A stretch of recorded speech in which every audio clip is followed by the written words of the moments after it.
Hello everyone and welcome back to the channel. Got a very exciting video for you today. Today we're going to be looking at some more Star Trek figures, and not just any Star Trek figures, but Mego Star Trek figures. And I know it's been a while since we've been able to review any of this, so I'm super excited to show you these two.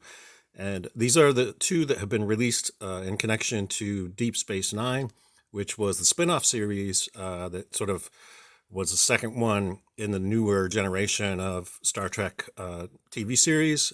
So it was a spin-off of Star Trek The Next Generation, and it actually featured some characters from that show that sort of crossed over into Deep Space Nine, including eventually Lieutenant Worf and also Chief O'Brien were heavily featured on Deep Space Nine. But it was mostly a series of new characters and very exciting show. And so the two that I'm going to show you today are Captain Sisko and Quark.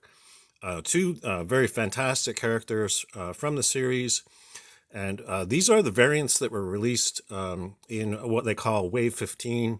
And these were variants of the Topps exclusive figures.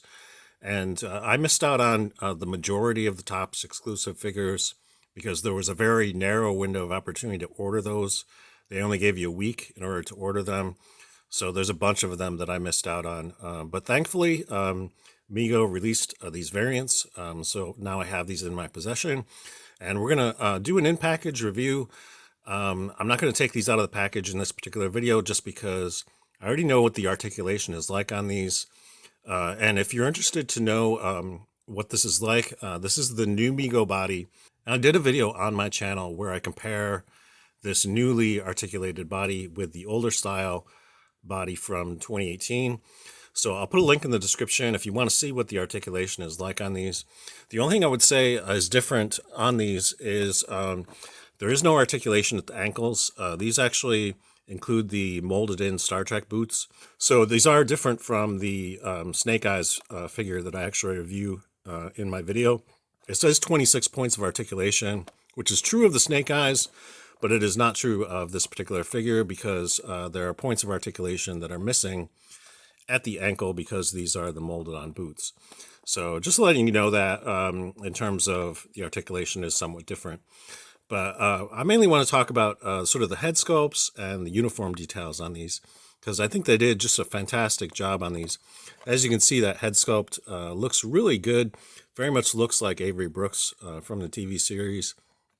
Also included is a phaser accessory, and you can see this is sort of the later version of the Starfleet uniform that you see as the series kind of progresses. They sort of changed up the uniforms a little bit, having this gray portion on the top, and then the sort of division of Starfleet that you're in varied from uniform to uniform. Some were red, some were yellow, and then some were blue. So yeah, that's in terms of the uniform. And you see on the back of the package a depiction of Sisko wearing this uniform, and I think that looks pretty cool. Some of these Star Trek card backs are interesting, and then some of them are sort of lackluster. I would characterize these two as somewhat more lackluster than some of the other ones. I like it when they do a bigger picture with the character in a scene. I've seen them do that on several occasions, and I definitely prefer that rather than just having the character against sort of like a plain background. And on the back of the package, you can see the write-up on Marty Abrams, and also credit given to the various contributors who helped create this action figure. So that's pretty cool. And then over here we have Quark. And in terms of his outfit, I'm going to say it's a little lackluster by comparison to the Topps exclusive version. The Topps version was much more elaborate in terms of what he's wearing, but I think it looks pretty cool, and the head sculpt could be just a little bit better. It sort of looks more like a generic Ferengi than it does specifically to Quark. I think the nose could be a little bit bigger, and just some of the features could be a little bit more detailed in terms of depicting Quark.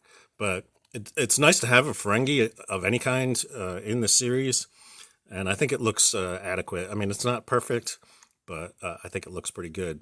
And I do like this outfit. I just wish it was a little bit more elaborate. Or if they had included any accessories with this, that would have been nice. Like, like a data pad or maybe some drink glasses or something like that. As you might know from watching Deep Space Nine, Quark is the proprietor of the bar on the space station. So yeah, any kind of accessories that could have been included with Quark actually would have been nice. On the back of the package, you can see his outfit here, again, is much more elaborate than what we actually see with the action figure. And again, I think they could have done a little bit more detailed in terms of the head sculpt, because it looks like a Ferengi, but I don't know as it necessarily looks exactly like Quark. But it's not bad, but I think it could be improved a little bit. Again, the write-up is here on Marty Abrams, and also credit given to the various contributors as well. So I think these look great. And again, if you want to see what the articulation is like on these, on the new Mego figure, I will put a link in the description to my video where I go over that, and you can take a look at that for yourself. That's all I have for you today. If you enjoyed this video, please give it a thumbs up. And if you want to see more reviews of Mego action figures in the future, think about subscribing to my channel, because I will be reviewing a bunch more of the stuff in some upcoming videos. So stay tuned for those. Until next time, I hope you're having a great day and live long and prosper. Thanks for watching.